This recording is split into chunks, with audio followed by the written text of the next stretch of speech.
¿Sabéis qué es lo que Mm, está estoy viendo si cómo Japón recupera el trono de los videojuegos. A ver. japoneses? Porque ha sonado como racista, si solo he dicho japoneses. Japoneses. Por la manera tan lenta y pausada que dijo japoneses. Esos Como con sucios. sospecha. Coña, creo que todos estamos de acuerdo en que si Japoneses. pusiésemos en una balanza la importancia, relevancia e influencia de todas las industrias de videojuegos, llegaríamos La a la japonesa y la americana son de las más conclusión influyentes. de que la más importante, con diferencia, es la japonesa. Sin ella, esta industria no sé si seguiría existiendo, probablemente sí, pero Sí, de lo que también estoy pero seguro es que diferente. sería muchísimo peor de lo que es. Y aunque ahora mismo estemos en la gloria nipona, no siempre fue así. Durante más de una década, la industria japonesa parecía... ¿Estarías dispuesto a entrar en esos videos para encontrar a alguien? Pues yo lo haría por contenido, pero no no con la idea de, ay, sí, voy a encontrar el amor de mi vida. Esas mierdas no funcionan, eso solo es contenido. Hola, el Richard. típico amigo pesado que se llevaba el ukelele siempre que podía, Por los jajas. perdido, desfasado y dando un poquito de pena. La industria se había quedado muy atrás respecto a la occidental e incluso parecía que difícilmente volverían a ser relevantes. El propio Inafune, cuando aún trabajaba en Capcom y después de ver todos los juegos del Tokyo Game Show de 2009, soltó esta joyita. Personalmente, cuando miré a mi alrededor y vi todos los juegos que había en el Tokyo Game Show, pensé, Japón se acabó. Estamos acabados. Oh. Nuestra industria está acabada. Lo peor es que el cabrón aún trabajaba en Capcom y Capcom fue a la feria. Y aún así se marca un japoneses desarrolladores, yo de vosotros iría actualizando en LinkedIn. Aunque luego, un año después, dejó Capcom. Bueno, lo de dejó lo ponemos entre comillas porque seguramente lo invitaron a irse. Y poco después le sacó el Sí. dinero a Vaya, que lo renunciaron. todos sus fans para sacar la La mierda de atención. Mighty Number 9. Pero bueno, eso es otra historia. La industria de videojuegos japonesa pasó por una época realmente jodida. Parecía que las empresas no encontraban la fórmula. Grandes sagas que eran auténticos pilares de la industria se estrellaban como si fuesen streamers jugando a Microsoft Flight Simulator y pasando cerca de dos torres con aspecto similar. Parecía que Japón se había quedado atrás Ey, yo. respecto a la industria occidental. Por un momento, daba la impresión de que Electronic Arts iba a ser el estandarte mundial de los videojuegos. Me cago en la puta, es que me corto la polla, ¿eh? Pero fast forward al presente y podemos estar tranquilos. Japón está de vuelta y Electronic Arts sigue siendo la empresa más odiada. Y no solo eso, sino que ha vuelto a lo grande, con una industria de videojuegos que no solo está en auge, sino que además es la Siento que también carrea demasiado Nintendo. Demasiado. O sea, tal cual, Nintendo carrea. Hace todo. más importante del mundo de nuevo. Y si le sumamos esas industrias emergentes como son la coreana y China, pues parece que los años venideros los van a marcar la industria asiática. Ahora bien, ¿qué ocurrió? ¿Cómo pasamos de un ¡Alerta LinkedIn! ¡Alerta LinkedIn! A la actualidad, donde las mayores influencias de los videojuegos de los últimos años sean en su mayoría juegos japoneses. Pues para entenderlo, me he leído este libro, que a su vez es un ensayo sobre la historia de la industria de videojuegos japonesa. Así que me he sacrificado por vosotros. Podría estar jugando al Metaphor, que lo tengo pendiente, pero aquí estoy, leyéndome ensayos. Así que empecemos por el inicio para los más despistados. Podríamos intentar clasificar las etapas de los videojuegos Debe en ser varias eras, divertido hacerlo más diseñar fácil. videojuegos. Primero, la era, todo esto antes era campo. Los inicios, donde los juegos eran más bien prototipos y proyectos de clase. La era de las arcades, la era del 2D y las consolas, la era del 3D, la era móvil y la era actual, que no sé muy bien cómo definirla. Actualidad La era es de rara. las microtransacciones, de los juegos como servicio, de los gachapones, la era donde si no metes escalado por IA los juegos van como el orto. Bien, empecemos con la primera gran era de los videojuegos, la era de las arcades. Esto no solo fue simplemente el inicio de una industria, sino que fue todo un fenómeno cultural. Una época en la Si que te no gusta, sí, necesitabas sí, solo por consolas trabajo, no ni mucho. PCs de 2000 euros con tarjetas Ya. gráficas que implementaran Ray Tracing, Path Tracing, DLSS, Quantum Overdrive, Super Sampling Turbo, Virginity Extra. Solo una máquina gigante, una palanca que funcionaba mal, dos botones pegajosos y un montón de monedas. Y antes de que viniese Japón a decir aquí mandan mis cojones japoneses, primero tenemos a Pong,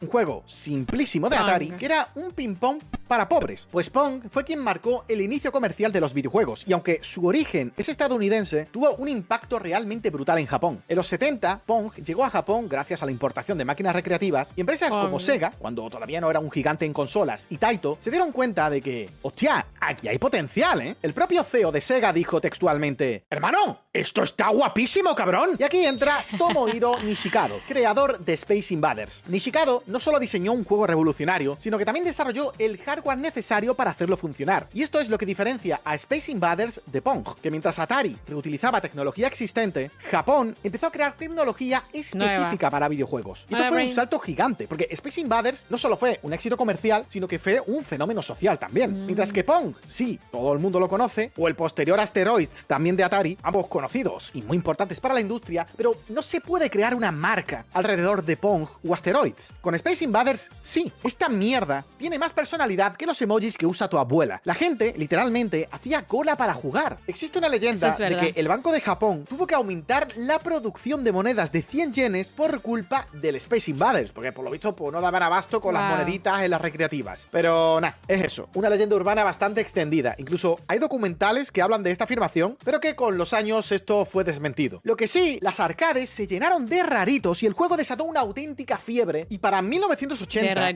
las arcades japonesas ya dominaban el mercado global, pero también habían transformado la percepción de los videojuegos. Ya no eran simples juguetes, eran un entretenimiento universal. Luego vino Namco con Pac-Man, Toru Iwatani, que su historia ya es archiconocida, que se pidió una pizza, se comió un trozo, la ¿En serio?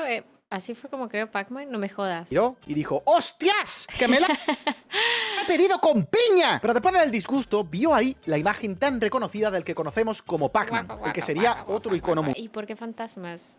mundial. Galaga, Donkey Kong. Lo que realmente diferenció a Un origen, una pizza. Me gusta. Japón fue su capacidad para integrar tecnología y diseño en videojuegos. Porque sí, mientras Pong era así, Era todo simple y feo.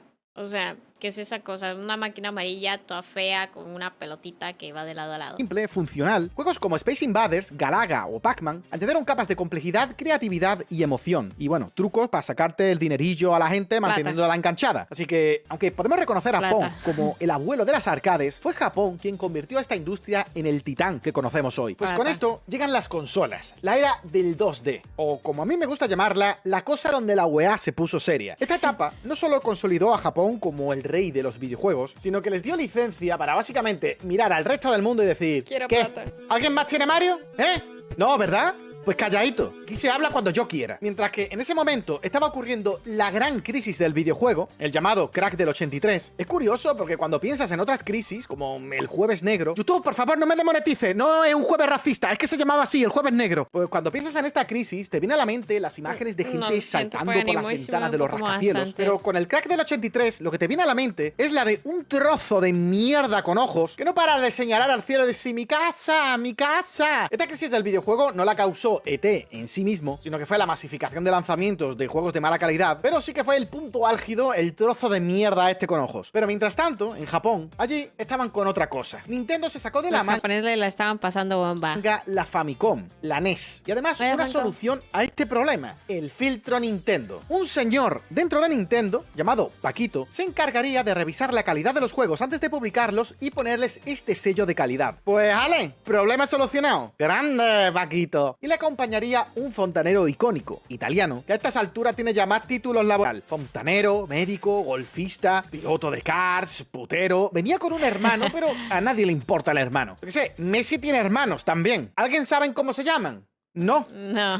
porque a nadie le importan. Pues con ¿Pero son futbolistas? Mario igual. Super Mario Bros. No era un simple juego. Fue una masterclass que aún a día de hoy se sigue utilizando como explicación de diseño de niveles. Miyamoto se sacó la poronga e hizo un título que marcaría un antes y un después en la historia de los videojuegos. Y quizás suene exagerado, pero la era pre-Mario y post-Mario en los videojuegos en cuanto a salto de calidad es una bestialidad, ¿eh? Pero es que no solo fue con Super Mario. Fue la época de definir géneros que a día de hoy aún se mantienen como estándar. Y gran parte de estos se definirían en Japón. Legend of Zelda sentaría las bases de juegos de aventura y exploración. Enix, con Dragon Quest, casi provoca el colapso de Japón con cada lanzamiento y asentó las bases del género JRPG. Street Fighter, Mega Man, Metroid, Castlevania, Final Fantasy, Sonic, y luego ya llegaría Pokémon. La saga, no de videojuegos, sino de la historia del entretenimiento más rentable con diferencia, y esto ya podría despiporre, ¿no? Pero esta época fue la que definió el videojuego tal y como lo conocemos hoy, donde dejó de verse únicamente como una estrategia para sacarle los dineros a los chavales en los salones y empezaron a traer ya conceptos en el desarrollo, como diseño de niveles, crear bandas sonoras completas, crear personajes centrados en ser atractivos para un determinado público, y durante muchos años las consolas estarían dominadas por Sega y Nintendo, para posteriormente entrar Sony. Y fue precisamente con Sony que entramos en la era del 3D. Ya he hablado muchas veces del impacto que fue el salto del 2D al 3D, así que no lo voy a repetir. Pero fue una época gloriosa para Japón, donde si miras el top 5 de juegos más vendidos de PlayStation, los 5 eran japoneses. Y yéndonos a PlayStation 2, si quitas los GTA, el top 10 de juegos más vendidos son todos japoneses. Vaya, que si te gustaban los videojuegos, te gustaba el producto japonés. Veías esto y te daba hambre. ¡Kojima! ¡Cabrón! ¡Que no somos de piedra! Y bueno, no olvidemos las portátiles. Nintendo estaba tan imparable que la Nintendo DS no era una consola, ¿no? Era una máquina de imprimir billetes. Estuvieron a punto de sacar Mario Banquero porque no sabían qué hacer con tanta pasta. Muchas compañías japonesas, con este salto y este gran crecimiento, empezaron a mostrar todo el potencial del que eran capaces de exprimir. Capcom, Bandai, Konami. ¿Quién te ha visto ahí? ¿Quién te ve? Konami. Pero entonces nos acercamos a la fatídica séptima generación de consolas y el reinado de Japón se viene abajo. De dominar absolutamente durante años, pasaron a no tener crecimiento en más de una década. Llegaron a estar entre 2, 3 o incluso 4 veces. O sea, la época top de Nintendo fue cuando yo tenía como 12 años. Es por debajo del resto de industrias. Sagas que habían sido una fábrica de imprimir billetes como fue Final Fantasy o Resident Evil empezaban a tambalearse. Tuvimos Sonic 2006. La cosa se puso seria. Konami empezaba ya a verse el percal y estaba ya preparando... El video se llama ¿Cómo Japón recuperó el trono de los videojuegos? Las maletas para irse a tomar por culo y no volver. Y ojito, que este vídeo está patrocinado por NordVPN. Estás disponible porque después de esa reseña que web y ningún interceder, gracias. ¿Por qué Japón ya no domina la industria de los videojuegos? El fin del dominio japonés en el mercado de los videojuegos. Japón solía dominar los videojuegos. ¿Qué pasó? La era de los poderosos diseñadores de videojuegos japoneses ha terminado. Japón era un Titanic gamer, solo que el iceberg estaba hecho de Unreal Engine. Luego tuvimos el momento Inafune. Como dije, aún trabajando en Capcom, soltó después de ver el Tokyo Game Show, menuda puta mierda todo lo japonés. ¡Alerta LinkedIn! Es como si un chef entrara en su restaurante y gritara: ¡Hermano! ¡Todo esto sabe a mierda! Pero no estaba solo. Hace no mucho, grandes nombres como Sakaguchi, creador de Final Fantasy, o Koji Igarashi, uno de los padres de Castlevania, también estuvieron hablando de esa caída y comentando posibles razones. También Shawn Layden, ex jefe de PlayStation, admitió que la PlayStation 3 fue un golpe brutal para los estudios japoneses. Básicamente, la Play 3 fue el 11S para los japoneses. Debido al riesgo y las consecuencias de esto, varias empresas japonesas empezaron a fusionarse o comprarse para evitar la caída. Enix se fusionaba con Square, Samy compraba Sega, Bandai se fusionaba con Namco, Koei se fusionaba con Tecmo, aunque hay que decir que esto es algo que menciona el libro como parte de consecuencia de toda esta crisis y obviamente influyó, pero cada caso específico tenía sus cosillas. Sega estaba en la mierda después de Dreamcast y Square estaba en la mierda después de la horrible película de Final Fantasy. Cositas. Pero llegando al fondo de la cuestión, ¿qué es lo que pasó con Japón? ¿Qué fue lo que ocurrió en estos inicios de la séptima generación y parte de la siguiente? ¿Kojima está bien? ¿Necesita algo, mi rey? Pues vamos a identificar a 4 culpables principales de esta caída: Call of Duty y el RPG occidental,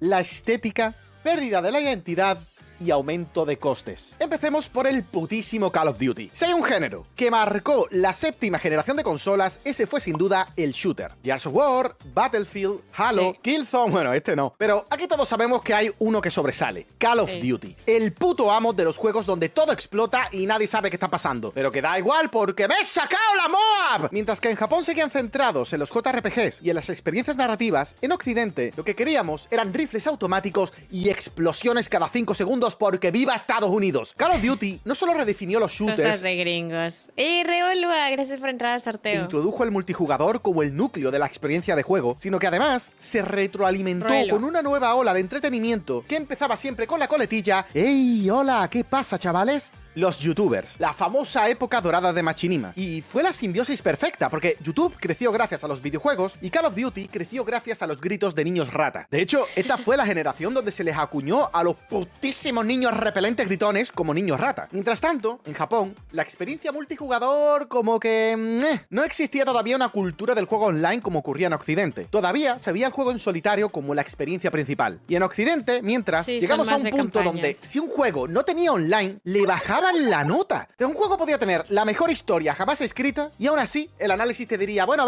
sí, está muy bien, pero es que no puedo hacer un dab después de matar a alguien. Y sí, hermano, sí, también era la época del dab. También donde empezó el online de pago. Una época rara, sin duda. Vale, pues, con esta tendencia clara, ¿eres capaz de decirme un shooter de éxito de esta generación proveniente de Japón?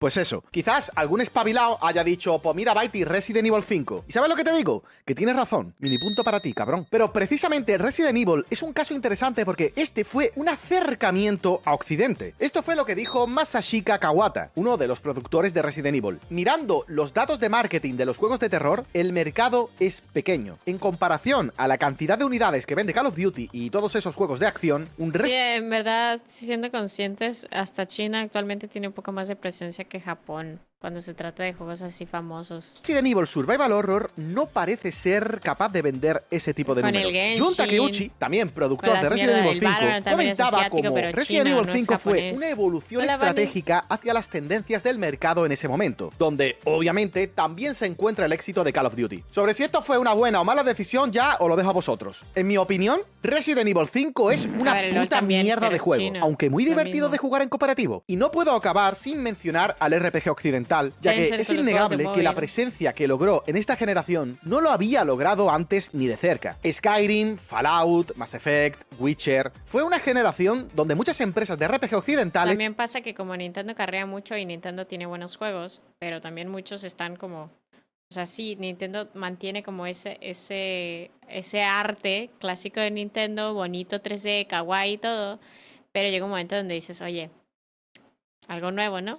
Crecieron hasta hacerse enormes. O sea, quiero decir, existían ya RPGs occidentales antes de esta generación. De hecho, lo tuve que comprobar porque no me lo creía, pero antes de Fallout 3 hubo por lo menos 2 Fallouts. ¡Hostia puta! Y antes de Elder Scrolls 5, Skyrim, también hubo unos pocos antes. Por cierto, Oblivion es mejor que Skyrim. Y Morrowind está ahí también. Y esto no son opiniones, son factores. Pero es innegable que antes de esta generación no eran juegos de masas como sí lo eran los JRPGs. O sea, quiero decir, aquí en España el meme de que tanta gente le gusta Final Fantasy VII es porque, literal, fue durante mucho tiempo el juego más vendido en España. Pero es que también vendió de locos en Europa y fue el segundo juego más vendido de PlayStation. De hecho, hay por ahí un monográfico inacabado en el que hablo de esto. Pero los RPG occidentales no estaban ahí todavía. Quizá podríamos hablar de Diablo, pero juega en otra liga. Sí, sé que son en japonés, pero no sé si no lo piensas como competencia de un JRPG. Y de repente, si querías jugar a RPGs con una historia elaborada, no tenías que mirar únicamente a Japón. Tenías cositas aquí y encima podías personalizar a tu personaje. Podías tirarte horas y horas editándolo para luego no verle en la cara porque le vas a poner un casco. Y eso me hace irme a uno de los segundos puntos, la estética. Mark McDonald, en 2014, por aquel entonces director ejecutivo de H4Play, una empresa de localización en Tokio, comentó lo siguiente: los juegos de disparos en primera persona se basan en el realismo, pero gran parte del diseño de juegos japoneses proviene de una estética imaginativa, en la que no se busca simplemente el realismo puro, pero ese realismo era lo que la gente empezó a querer. El panorama de los videojuegos había cambiado de repente. Piénsalo por un momento. ¿Cuál era la estética predominante en aquella generación? ¿Qué estética de juegos de la séptima generación de consolas te viene a la mente? Los brazos musculados que me hacen poner en duda mi sexualidad de Marcus Phoenix, los largos yermos desolados de Fallout 3, la estética más futurista de Halo, los vastos mundos de Skyrim. Pasamos de mundos coloridos, personajes estilizados y diseños visuales parecidos al anime a el Nintendo que era realista. Puto filtro sepia. ¿Qué cosa más horrible era el puto filtro sepia? Espero que no vuelva, ¿eh? Se lo permito a Fallout, porque realmente tiene un sentido. Pero ya está, ¿eh? Como vuelva, me inmolo en la sede mundial del color sepia. Si lo piensas bien, fue la generación del realismo, de la testosterona, de los machotes sudorosos de Jordi Wild. ¿Y esto por qué? Pues, en parte, porque podíamos. Antes no. O sea, pasamos de unos pocos píxeles y tu imaginación para intentar formar ahí una silueta humana. Luego pasamos a algo un poquillo más humano, pero tampoco te creas que mucho. En PlayStation 2 ya podíamos hacer cosas más realistas, pero aún no teníamos la potencia para hacer algo realmente realista. Hasta que llegamos a esta generación de consolas. Ahora sí podíamos hacer cosas realmente realistas. El culo de Bayonetta tenía más polígonos que muchos juegos de PlayStation 2, pero en Japón seguían con su identidad, seguían con su cultura, como es obvio. Y la mayoría de juegos mantenían esa estética estilizada. Personajes más cercanos al anime que a la realidad, algo que personalmente me encanta y que prefiero mil veces antes que el hiperrealismo. Pero bueno, sencillamente esa época no era lo que se demandaba, porque llevábamos 30 años con eso y ahora Igual siento que está bueno que no todo sea realista, porque si todo sea realista se pierde la gracia de lo que, ¿sabes? Siento que está bueno que puedas elegir entre cosas no realistas o un poquito más caricaturescas y que no todo sea realismo y hiper mega ultra detallado, que es de hecho lo que realmente buscamos. Porque los juegos más famosos actualmente no son juegos hiperrealistas, son juegos que están entre lo realista y lo caricaturesco. La gente quería realismo. Y esto me lleva al tercer punto, la pérdida de identidad. Todo esto que hemos comentado antes llevó a que las compañías japonesas intentaran adaptarse al mercado occidental. La occidentalización de los juegos japoneses. La occidentalización de Capcom. Hemos comentado ya el caso más obvio con Resident Evil 5, pero no fue el único. El maestro Hideo Kojima... ¿Está bien, mi rey? ¿Te traigo agua? ¿Necesitas algo? Kojima contrató a Ryan Python, productor estadounidense, para el desarrollo de Metal Gear Solid 4. ¿El motivo? Intentar ampliar el atractivo de Occidente hacia el juego. También. Obviamente, seguía siendo Metal Gear Solid y está Kojima ahí. Y cuando Kojima está involucrado, la cosa tiene Kojimadas. Pero ya también teníamos cámara al hombro. Teníamos muchísima más acción que los juegos anteriores, influencias claras de Gears of War y un modo multijugador que no pegaba ni con cola en la saga. Pero como dije, en esta época todo tenía que tener online. Otro juego intentando apelar al público occidental fue Shadow of the Damned, un juego que fue un fracaso bestial. Intentaron meter un humor y referencias occidentales, incluso llegaron a decir que se inspiraron en Quentin Tarantino para crear este juego, pero parece ser que no fue suficiente porque menuda hostia, cabrón.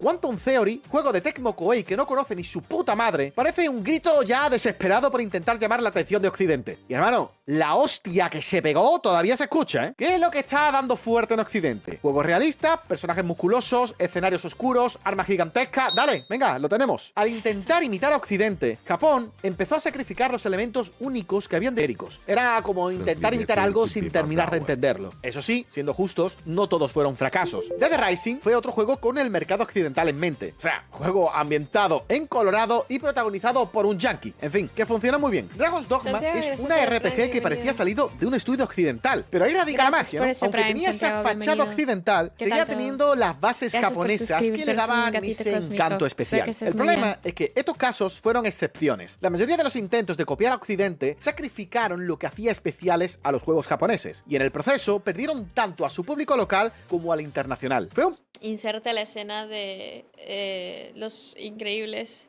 cuando viene y dice: si todos son supers, ya nadie será súper. Periodo en el que parece que Japón, me acuerdo a eso, en lugar de liderar, decidió seguir. Y Japón no está hecha para seguir a nadie, está hecha para marcar el camino. De las pocas empresas que podrían decirse jamás perdieron su identidad, fue Nintendo. Hasta de Sony se suele decir que parece ya más una empresa occidental que japonesa. Y con esto ya vamos con el último punto, el aumento de los costes. Ya he hablado de este tema en anteriores vídeos, así que no me voy a enrollar mucho, pero digamos que este aumento desproporcionado de los costes a partir de esta generación pilló a Japón a polla cambiada. En esta tabla podéis ver la evolución de empleados que hubo en cada juego de Dragon Quest, y esto no fue sino a más con la siguiente generación. Final Fantasy XIII y la fábula Nova Crystal y de los cojones tuvo un equipo de más de 200 empleados que además decidieron que sería un juego... Pero creo que esta también es porque quieren sacar el juego más pronto, ¿no? Entonces al necesitar sacar el juego más pronto necesitan más personas. Si fuera más lento, podrían tener menos personas y por lo tanto menos costos. Pero también si dura demasiado tiempo, también hay más costos porque les tienes que pagar mensualmente. Buah, es un montón. Es una mezcla de muchas cosas. Visualmente espectacular y por tanto tenía que utilizar tecnología punta. Dedicaron tanto tiempo a crear el motor que las mecánicas y el diseño de niveles quedaron relegados a un segundo plano. El resultado fue retrasos, críticas pochillas y un impacto brutal en Square Enix. Yo me imagino a Enix diciendo: hermano, cabrón, me acabo de fusionar contigo y me la lías ya. El problema aquí, que es donde está la cosa, es que Japón dependía en gran medida del mercado nacional. Yo quiero ver qué hace la Switch 2, por favor, saquen la Switch 2. como hemos dicho, sus juegos bajaron muchísimo en el mercado occidental. Y claro, con este aumento Son 10 empleados por un año, 5 empleados por 2 años, cuesta lo mismo. Más o menos. de costes, Depende, supongo que depende de cuánto les tengas que pagar por ley. las ventas nacionales ya no eran suficientes para desarrollar juegos AAA. A menos que te llames Pokémon o Monster Hunter, estabas jodido. Mientras tanto, los estudios occidentales estaban a tope. Solo con las ventas del mercado occidental ya podían subsistir tranquilamente. Además, empezó a estandarizarse el uso de motores compartidos como Unreal Engine, mientras que en Japón tardaron muchísimo en empezar a usarlos. Seguían obcecados en hacerse sus propios motores. ¿Y cuál fue la respuesta de Japón ante todo esto? Pues volverse conservadores en sus estrategias. En lugar de arriesgarse con nuevas ideas, decidieron apostar por secuelas, remakes y adaptaciones de franquicias populares, algo que los limitó aún más en su capacidad de intentar competir con Occidente. Para 2008, la participación de Japón en el mercado global había caído al 13%. ¡Al 13! Tiene rima y todo, pero no la hago porque, joder, menuda hostia, ¿eh? Pero entonces llegó el resurgir de Japón. Tras más de una década, finalmente logró reinventarse de nuevo y ser referente en el mundo. Uno de los principales pasos para ese resurgir fue reconocer la estrategia de integrarse al mercado global. Históricamente, las empresas japonesas se habían centrado en su mercado local. El libro este lo define como galapagosización. Yo no sé si existe esta palabra, pero suena dura de cojones. Las empresas asiáticas se abrieron a colaborar más abiertamente con empresas occidentales para así ampliar su público. Y finalmente se abrieron al PC. Se abrieron a Papi Gabe. Japón y PC.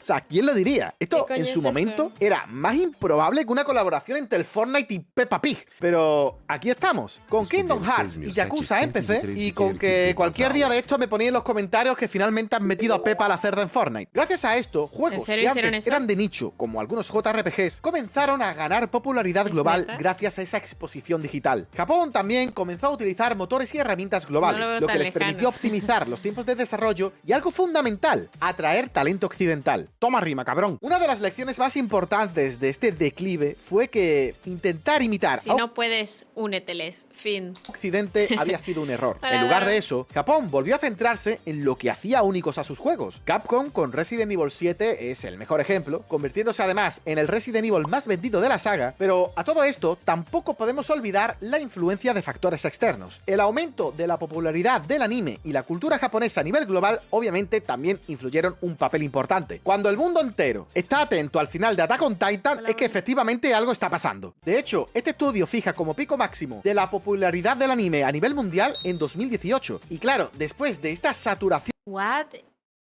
¿En serio? Yo pensaría que fue durante el COVID. Yo siento que todo el mundo se volvió otaku después del COVID. El COVID hizo cosas. De juegos hiperrealistas, la industria también recuperó el apetito por juegos con otra estética. Queríamos volver a esos juegos que abrazaban el folclore japonés, la mitología, el arte estilizado. Básicamente, queríamos volver a Japón. Y creo que a la mayoría nos alegra bastante este resurgimiento de Japón. Es que si has crecido con videojuegos, es muy probable que hayas crecido con la industria japonesa. Y también es innegable que en la última década han creado gran parte de las obras más influyentes de este medio. Breath of the Wild, los Souls o Elden Ring, Nier Automata, Monster Hunter World, es un buen... Pues sí, güey, o sea, sobre todo por TikTok, por influencia de TikTok. O sea, antes de COVID, los otakus existían, pero eran los raritos. O sea, eran los raritos, los raros, los ¿no? Y después del COVID es como, ser otaku god, ¿sabes? Un momento para ser gamer, la verdad. Y este resurgimiento nos recuerda algo importante. Los videojuegos no son solo entretenimiento, son arte y, más importante, son cultura. Y, una vez más, nos recuerda también lo importante que es para los desarrolladores tener su propia identidad y de no renegar de ella por querer llegar a más público. Así que, gracias Japón por hacer que yo sea un fan absoluto de los videojuegos a día de hoy, y a ver si nos cortamos. Ser otaku ya no es especial. Yo digo que se volvió más gamer. No, pero otaku también, güey, otaku también. O sea, realmente yo sí vi un cambio en el mundo otaku antes y después del COVID. O sea, sobre todo en Latinoamérica. No sé en otros lados, porque obviamente no sé qué tal en Estados Unidos, no sé qué tal en otros lados. Pero en Latinoamérica, híjole, sí fue muy diferente todo, muy diferente. 100%. También influyó que Netflix empezó a meter animes y la gente con el tiempo libre y sin más que hacer se pusieron a verlos. Bueno, sí, eso también ayudó mucho, el meter anime dentro de Netflix. Aunque Netflix ya tenía anime hace mucho tiempo. De hecho, había un anime que yo me vi gracias a Netflix que se llamaba Kekaishi. Nadie sabe qué putas es Kekaishi. O sea, no es que... ¿Qué putas es eso? Pero a mí Kakashi me pareció bueno, pero también te digo, tenía 11 años. No hay mucho más. Con 11 años, ¿qué te puede parecer? Bueno, pues todo, cualquier cosa. Bizarrap, Lucra. No se me antoja de ver, la verdad, no sé, por alguna razón. Me dijeron que cuando jugaba Valorant, ¿qué les parece si jugamos Valorant?